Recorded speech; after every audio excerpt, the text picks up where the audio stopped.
Hey guys, welcome back to the channel.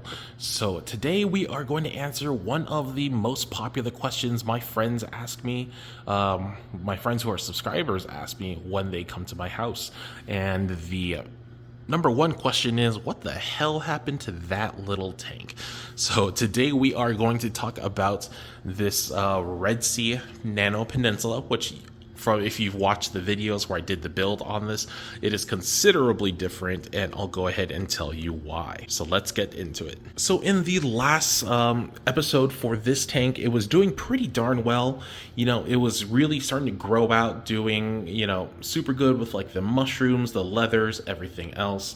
As you can see, now it's really more of kind of a frag tank, and you know, things are alive, but things aren't great in here. And the reason that the tank currently looks like this is actually because I ended up having a heater overheat the tank.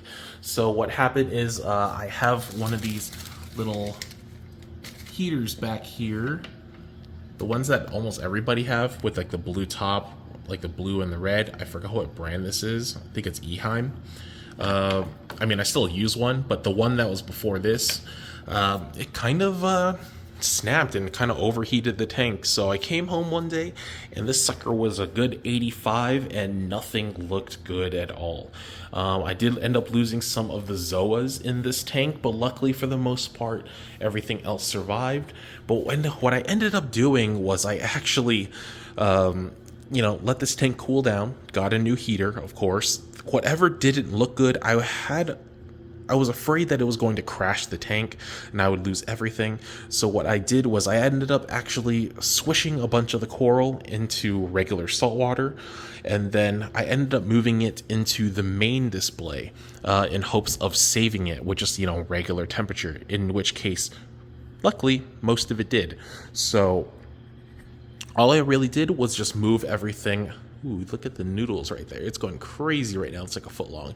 But what I ended up doing was just taking the coral out, putting it in here, letting it recuperate, and then, you know, we just kind of let this tank be at regular temperature. We did end up, like I said, losing a whole bunch of snails, number one. We lost a couple Zoas. We lost a couple heads of like a hammer that I had. But, you know, it is what it is. Unfortunately, things like that do happen, and because this tank is so small, I honestly had never thought of putting a redundancy like I have for the big tank, which is the Inkbird into the Apex.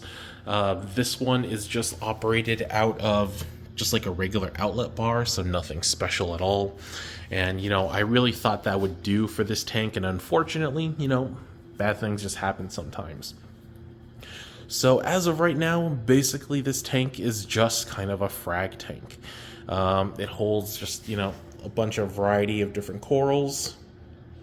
Nothing super special, but just a lot of things, you know, I have collected over the years, and a lot of Zoas, because Zoas actually end up doing better in this little tank, which is dirtier than in my main display, which is more clean and kind of SPS heavy. And the reason I want to really talk about it right now is I'm thinking about revamping this. So either I'm selling everything off in here and getting a new aquascape, or the other option is I'm going to sell the whole thing, at least the whole tank, and just keep the stand. I'm not really sure yet what I want to do, but at this point, you know, we need a Maria Kondo this thing, and you know, take away the things that no longer bring us joy. So it does serve a purpose right now, kind of as a frag tank, but it's really not necessary because I have one down there. And even though it still looks pretty good, actually, it's just I don't know what to do with this tank, and I want this tank to have a purpose if it's going to be here, not just to have another tank, because you know, I don't really need another tank. I have a big tank. But yeah, we'll see in the future. I mean, we'll see what the future of this tank holds. I haven't decided yet. I haven't seen any good aquascapes recently, if I wanted to redo this, or if I wanted just to turn this into a giant frag tank. Oop, lights are I lost the Wi-Fi the other day, and I haven't tested it back yet, so the light turns off every once in a while to let me know that it's not connected to Wi-Fi, I think. But yeah, we just don't know yet what to do. And as far as this little hippo goes, I know he's currently the only fish in this tank. Obviously, Tangang's probably going to come after me, but as you can see, he's a little baby. And obviously, he's not going to be in this tank all that long.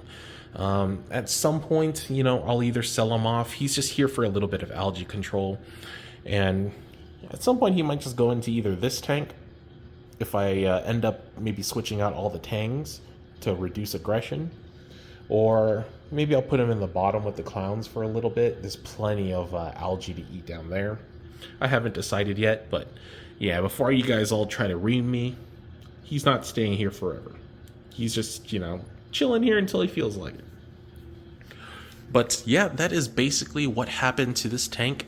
This was last year, so, it has nothing to do with this recent hellscape that I had to deal with. But yeah, let me know in the comments what you guys think I should do with this tank. Should I get rid of it? Should I rescape it? Should I turn it into a frag tank? I really don't know. But yeah, I mean, it's definitely not going to be as decent as it was when I was setting it up. It really hasn't come back from that, unfortunately, and I'm not sure why. I still have problems keeping even simple snails alive for some reason, and I do pretty weekly water changes with this tank. So, I mean, even though it looks good, it doesn't do all that well, which is interesting to me. But yeah, let me know in the comments what you guys think, what I should do with this tank, and if I should redo it or just get rid of the whole thing in total. But yeah, let me know. Thank you guys as always for watching. I really do appreciate it. This month, this new year has been absolutely crazy and just absolutely infuriating for me. But hopefully we're able to get through it, move on to brighter, newer things. And yeah, other than that, thank you guys as always for watching. I really do appreciate it. I'll see you on the next episode. Peace.